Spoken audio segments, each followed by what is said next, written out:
Hello students. आज का जो हमारा टॉपिक है वो प्रिंट कम्स टू यूरोप।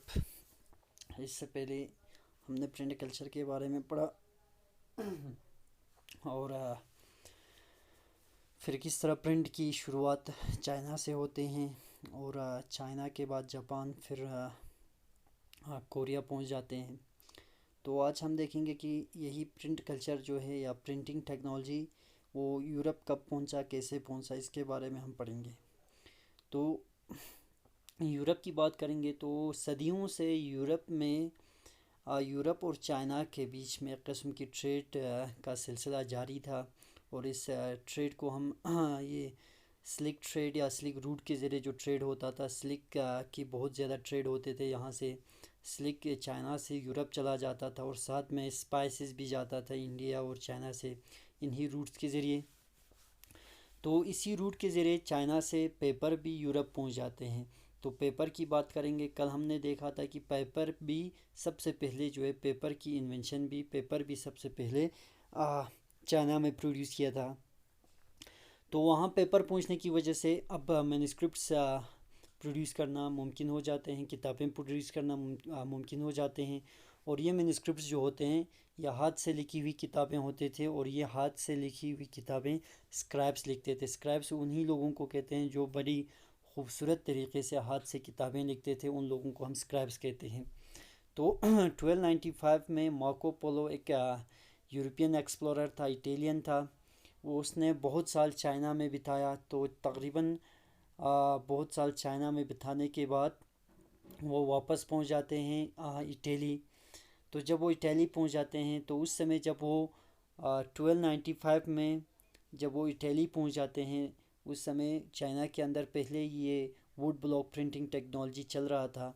तो इटली पहुंचने पे उसने अपने साथ इस टेक्नोलॉजी को भी साथ लाया। और यूरोप पहुंचकर इटली पहुंचकर इस टेक्नोलॉजी का इस्तेमाल करके, इस वुड ब्लॉक टेक्नोलॉजी का इस्तेमाल करके उन्होंने किताबें प्रोड्यूस करना शुरू कर दिया।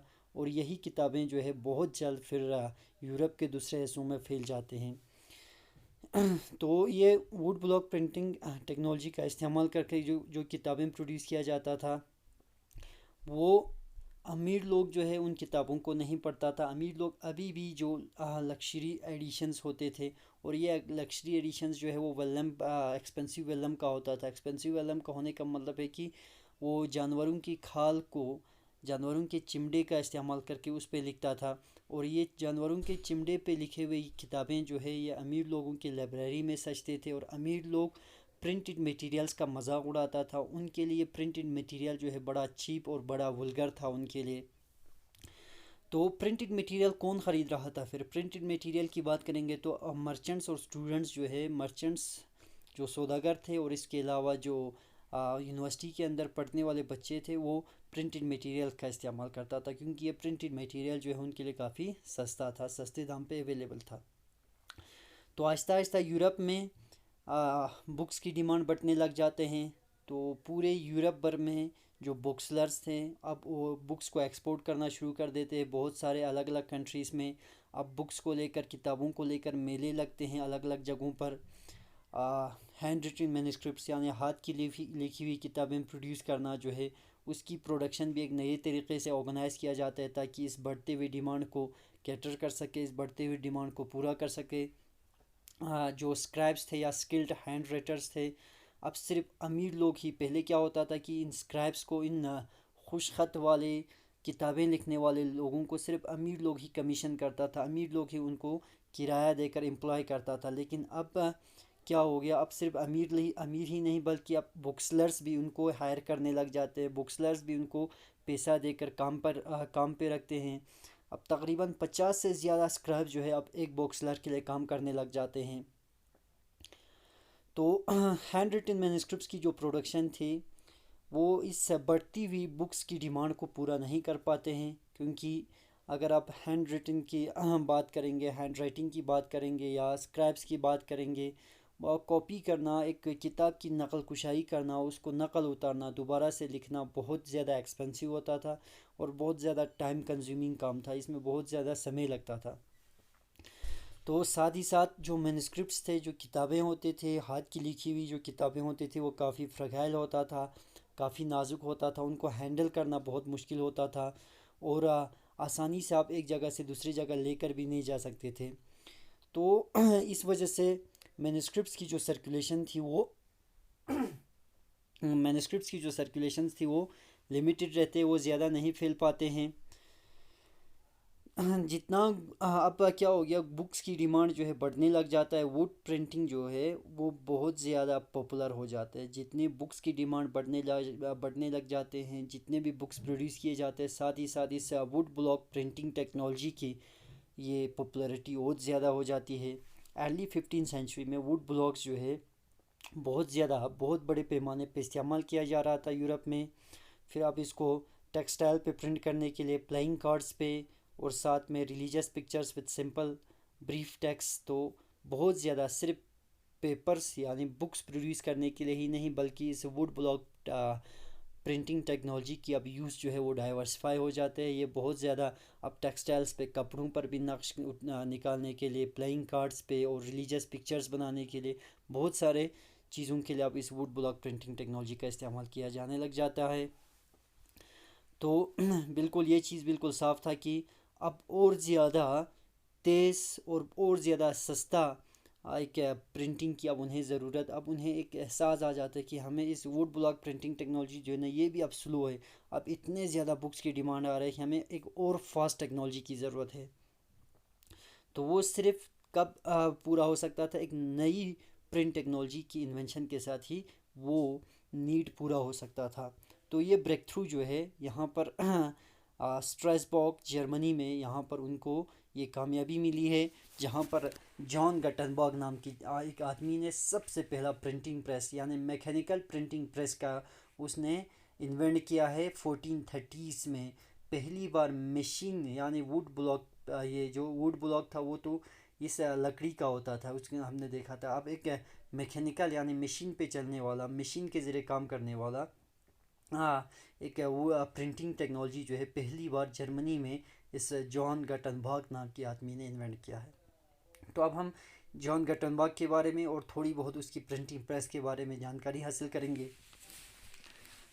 तो गटनबर्ग की बात करेंगे, वो एक सौदागर का बेटा था और एक बहुत बड़े एग्रीकल्चरल इस्टेट पे वो बड़ा हुआ था। उसकी बचपन से ही उसने वाइन और ऑलिव प्रेसेस को देखा था, यानी किस तरह जैतून के दरख्त से तेल निकाला जाता है, किस तरह उसे प्रेस किया जाता है।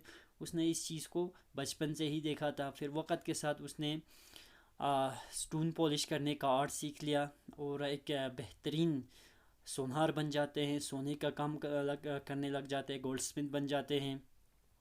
फिर उसे और भी महारत हासिल हो जाती है कि लीड मोल्ड्स को इस्तेमाल करके ट्रिंकट्स बनाने का। ट्रिंकट्स है यानी जो आपके अंगूठियों में छोटी छोटी जो ये सजावट के लिए इस्तेमाल किए जाते हैं ट्रिंकट्स, उनको बनाने का उसमें भी महारत हासिल कर लेते हैं। फिर इसी नॉलेज को आगे बढ़ाते हुए गटनबर्ग ने इसी एग्जिस्टिंग टेक्नोलॉजी को अपने इस इनोवेशन को डिज़ाइन करने के लिए वो इस्तेमाल करते हैं। यानी बचपन से हमने अभी देखा कि उसने ओलिव और वाइन प्रेसेस देखा था, फिर गोल्ड स्मिथ बन जाते हैं, फिर किस तरह लीड मोल्ड्स को वो ट्रिंकट्स में कन्वर्ट करते हैं। ये सब उसने उसके इन चीज़ों में महारत हासिल करने के बाद इसी को इस प्रिंटिंग प्रेस के लिए इसी टेक्नोलॉजी का वो इस्तेमाल करते हैं। तो जो ओलिव प्रेस था वो उसका मॉडल बन जाता है प्रिंटिंग प्रेस का। और जो मोल्ड्स, लेड मोल्ड्स जो इस्तेमाल करता था, वो इसी मेटल टैब्स को, लेटर ऑफ द अल्फ़ाबेट्स यानी अल्फ़ाबेट्स के लिए वो इन्हीं मोल्ड्स का इस्तेमाल करते हैं। तो 1448 तक वो अपने इस प्रिंटिंग प्रेस को बिल्कुल परफेक्ट कर लेते हैं, उसमें के तमाम खामियों को दूर कर लेते हैं। तो तमाम खामियां दूर करने के बाद जो पहला बुक उसने प्रिंट किया था वो बाइबल था। तो सबसे पहला अपने मशीन पे उसने जो जिस किताब को प्रिंट किया, जिस किताब को छापा, वो था बाइबल।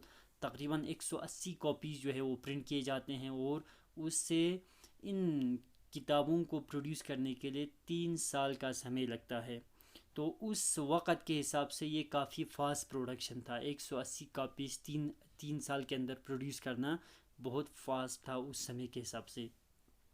तो ये जो नया टेक्नोलॉजी था वो हैंड से बुक्स प्रोड्यूस करने का जो आर्ट था उससे डिस्प्लेस नहीं करते, उसे ख़त्म नहीं करते हैं। तो यहाँ पर आप देख सकते हैं उसके प्रिंटिंग प्रेस को। यहाँ पर आपको हैंडल, यहाँ स्क्रू, यहाँ फ्रेम, यहाँ printing block place to a paper, यहाँ प्लेटिन। तो इस स्क्रू को जब वो इस तरह घुमाते थे तो ये प्लेटिन जो है इस प्लेटिन पे लिखा जाता था। इस प्लेटिन पर ये शब्द होते थे, मोल्ड्स होते थे। इन शब्द को फिर यहाँ पर आप पेपर दे सकते हैं। जितना स्क्रू यहाँ पर वो टाइट करता था उतना ये प्लेटिन नीचे आकर इस पेपर पर तमाम अक्षरों को वहाँ पर वो छापते थे। तो ये उसका मशीन था। तो प्रिंटेड बुक्स जो है रिटन मैन्युस्क्रिप्ट्स, और उसके जो प्रिंटेड पहले के जो प्रिंटेड बुक्स थे वो रिटन मैन्युस्क्रिप्ट जैसे ही होते थे। उनके दिखने में भी और लेआउट में भी पूरे हाथ की लिखी हुई किताबें जैसे ही होते थे। मेटल लेटर्स जो होते थे वो ऑर्नामेंटल हैंड रिटन स्टाइल्स को इमिटेट करते थे, उनकी नकल के हिसाब से उनकी कॉपी किया गया था। बॉर्डर्स जो है वो एलिमिनेट किया जाता था हाथ से। फिर प्रिंट करने के बाद भी इनके जो किताबों के जो बॉर्डर्स होते थे उनको फिर से हाथ से सजाया जाता था फॉलेज और अदर पैटर्न्स के साथ। फॉलेज यानी जिसमें फ्लावर के पैटर्न्स, ट्रीज़ के जो पत्तों के पैटर्न्स होते हैं उनके पैटर्न्स के साथ हाथ से सजाया जाता था, और फिर इन इलस्ट्रेशंस को पेंट किया जाता था। और जो किताबें अमीर लोगों के लिए प्रोड्यूस किया जाता था, अलग डेकोरेशन के लिए स्पेस छोड़ दिया जाता था, ब्लैंक रखा जाता था। हर एक परचेज़र जो है अपने डिज़ाइन को चूज़ करता था और डिसाइड करता था कि कौन सा पेंटिंग स्कूल जो है उसका इलस्ट्रेशन करेगा, उस पर सजावट करेगा। तो 100 ईयर्स में, इस 100 साल के समय में 1450 से 1550 तक प्रिंटिंग प्रेस जो है बहुत सारे कंट्रीज़ में सेटअप किया जाता है। यूरोप के प्रिंटर्स जर्मनी से ट्रैवल करके दूसरे कंट्रीज़ में पहुंच जाते हैं काम की तलाश में, और नए प्रेसेस को स्टार्ट करने में मदद करते हैं। तो जितने प्रिंटिंग प्रेसेस की तादाद बढ़ने लग जाते हैं, बुक प्रोडक्शन जो है उसमें भी काफ़ी बढ़ोतरी देखने को मिलते हैं। Second half of the 15th century में तकरीबन 20 मिलियन कॉपीज़ जो है किताबों के वो प्रिंट किए जाते हैं, और ये सारा जो है यूरोप के मार्केट्स में मार्केट में पहुंच चुका था, तकरीबन 20 मिलियन कॉपीज़ प्रिंटेड बुक्स के। तो फिर इस तादाद में और भी इजाफा हो जाते 16th सेंचुरी में, और ये तादाद बढ़ के तकरीबन 200 मिलियन कॉपीज़ तक पहुंच जाते हैं। तो ये जो शिफ्ट था हैंड प्रिंटिंग से मैकेनिकल प्रिंटिंग की तरफ, पहले जहाँ पर वुड ब्लॉक प्रिंटिंग होता था, फिर इसके बाद गटनबर्ग की इस प्रिंटिंग टेक्नोलॉजी की वजह से मैकेनिकल प्रिंटिंग की तरफ शिफ्ट हो जाते हैं। तो यहाँ से प्रिंट रिवोल्यूशन आ जाते हैं, यानी प्रिंट की एक इनकलाब आ जाती है। बहुत ज़्यादा प्रिंटिंग टेक्नोलॉजी का इस्तेमाल किया जाने लग जाते हैं। The print revolution and it is impact. इस प्रिंट रिवोल्यूशन का क्या इम्पैक्ट रहा, क्या असर रहा, ये हम इंशाल्लाह नेक्स्ट जो हमारा क्लास होगा उसमें हम